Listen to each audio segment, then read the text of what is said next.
Et coucou chers art journalistes, c'est Marie de l'âme du féminin et on se retrouve dans une vidéo un petit peu particulière, une vidéo de matériel mystère, en tout cas pour moi.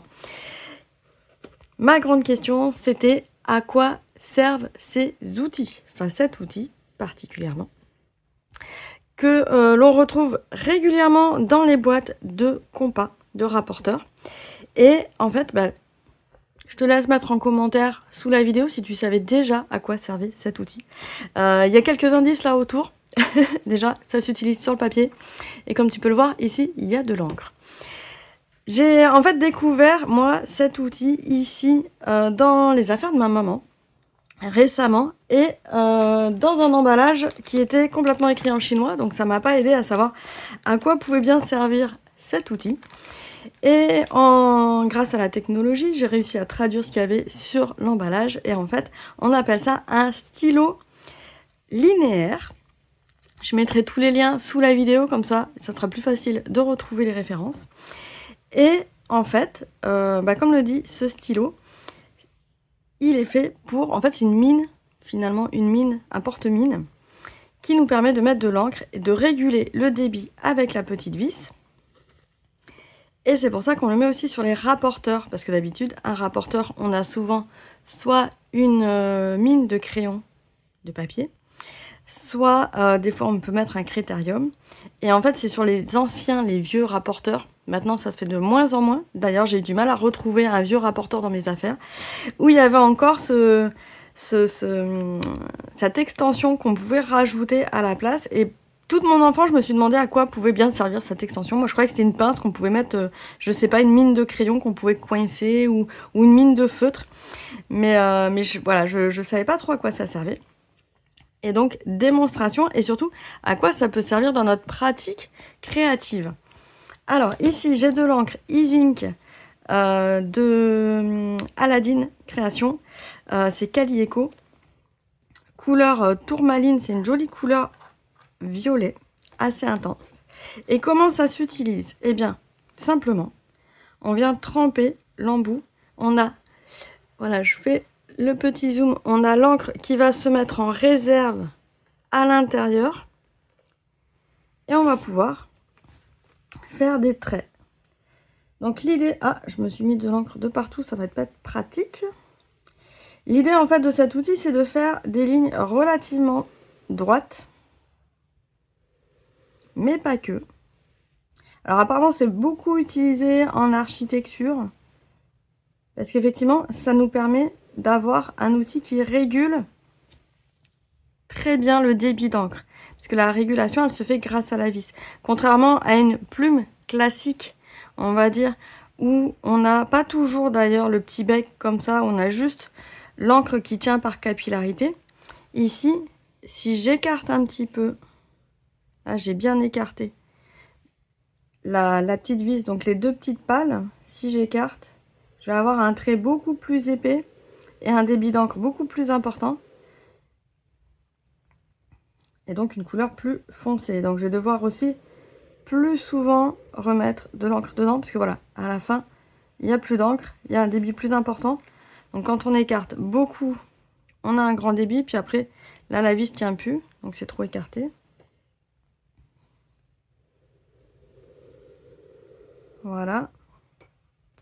Et si au contraire j'affine presque au maximum, on a un débit beaucoup moins important et donc le trait va se faire, on va être beaucoup plus long en fait. Et on a un trait un petit peu plus fin aussi, mais il n'y a pas une énorme différence. Alors tu vas me dire, effectivement, est-ce qu'on est obligé de faire que des traits droits? Non. Il y a la possibilité de faire toutes les courbes que l'on souhaite. Donc moi au départ je m'étais dit, ah oui, si c'est que pour faire des traits droits, ça va pas être hyper pratique. Et encore que dans certains dessins, on peut effectivement utiliser que le tracé linéaire. En fait, on l'utilise vraiment comme un stylo. Donc là, je ne cherche pas à faire un mouvement plus calligraphique que ça. Je fais mon écriture d'écolière. ça fonctionne aussi très bien. Je vais faire un petit peu des gribouillages.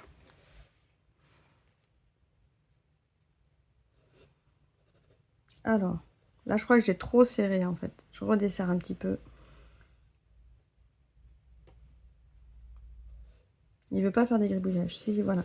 Donc si je fais des gribouillages un peu plus rapides, bon bah forcément on se retrouve avec le débit d'encre qui est un peu plus fluctuant parce que bah forcément l'encre, j'ai tendance à trop tourner l'outil et ça se dépose pas correctement sur le papier.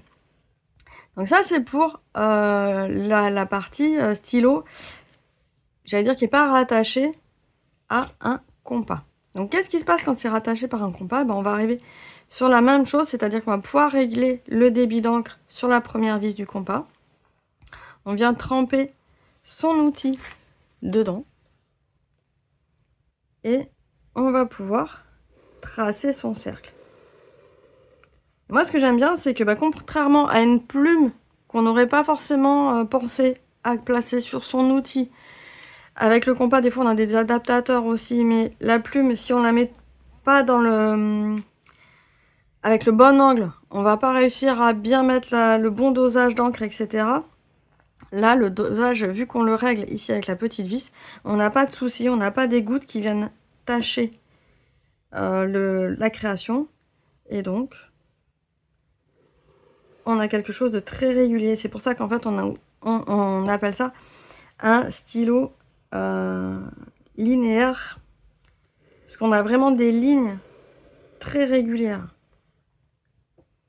Dans le débit de l'encre, c'est hyper régulier et donc c'est très satisfaisant quand on veut s'amuser avec les encres. Pas faire que des tracés au crayon, mais y aller directement et s'amuser sans utiliser non plus nos stylos noirs. Parce qu'en général, on a tendance sinon à refaire nos tracés en stylo noir. Là, on peut directement les faire en encre, les encres aquarelles et tu vas voir, on peut vite faire des effets sympas sans avoir à repasser 10 fois le tracé. Avec une fois de l'encre, avec une fois du crayon à papier. Là, je prends un pinceau à réservoir d'eau. Mon encre, elle n'est pas encore totalement sèche. C'est pour ça que je peux faire ça. Je vais prendre la couleur ici et je vais pouvoir l'aquareller. Alors, ce qui peut être sympa aussi, ça va être à chaque cercle, changer la couleur. Comme ça, on peut faire des effets sympas d'encre qui se superposent avec un effet un peu arc-en-ciel. Et là, moi, je trouve que cet outil, il a tout à fait sa place dans notre trousse d'art journaliste. Alors, il y a deux possibilités. Soit tu retrouves cet outil sur un vieux compas. En général, des boîtes de vieux compas, il y a toujours cet outil-là. Soit tu investis, il va y avoir un lien en dessous de la vidéo, sur un outil comme ça.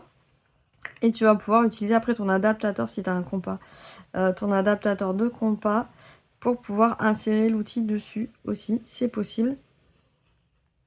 En tout cas, si tu es adepte des encres. Alors voilà, là, je vois que mon encre, elle commence à être à sécher. C'est pour ça que je n'arrive plus à la mobiliser.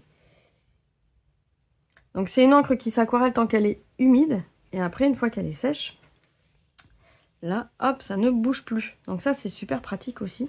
C'est l'encre E-Zinc qui permet ça. Des fois, il y a des encres aquarellables, on peut les remobiliser même si elles sont sèches. On va pouvoir les retravailler. Ici, c'est pas le cas. Une fois que c'est sec, c'est vraiment sec et imperméable. Et par contre, on peut la prendre avec le pinceau et venir la retravailler et coloriser son dessin. Et là, forcément, on arrive avec des traits on sort du noir en fait dans nos traits. On a quelque chose de sympa, de très régulier, ça fait pas de taches. Quand on a peur, des fois on se dit oui, avec les plumes, je m'en mets de partout. Ça fait des taches, ça fait des gouttes. Et bien là, pas du tout. On n'a pas cet effet goutte là. Donc moi, c'est une belle découverte. C'est un outil qui prend pas de place. On les met avec nos encres liquides à côté, avec l'adaptateur ici. Et après, il n'y a plus qu'à s'amuser. Donc moi, je pense que ces prochaines semaines, je vais m'amuser avec cet outil-là, voir un peu les possibilités. On peut l'utiliser donc avec de l'encre de Chine, et l'encre de Chine, ça offre énormément de possibilités de création. Et on peut l'utiliser avec toutes les encres colorées en fait qu'on a dans l'univers du scrap, dans l'univers du mix media. On peut l'utiliser également avec des encres liquides acryliques. Donc ben voilà, il n'y a plus qu'à s'amuser. N'hésite pas à me dire en commentaire si tu connaissais cet outil, si tu l'as déjà utilisé peut-être. Peut-être que je suis la dernière à le découvrir. En tout cas, moi en recherchant sur internet, j'ai eu du mal à trouver en fait des renseignements sur cet outil, comment l'utiliser, comment l'appliquer dans un quotidien créatif. Donc je pense que je vais essayer voilà, de m'amuser avec et de découvrir les possibilités, les potentiels et t'en faire des retours. Je te souhaite une excellente journée. Si tu veux en savoir plus sur les astuces créatives, sache qu'il y a aussi une rubrique pour ça dans la chaîne de l'âme du fait main. Et on se retrouve bientôt pour une prochaine vidéo. Ciao ciao!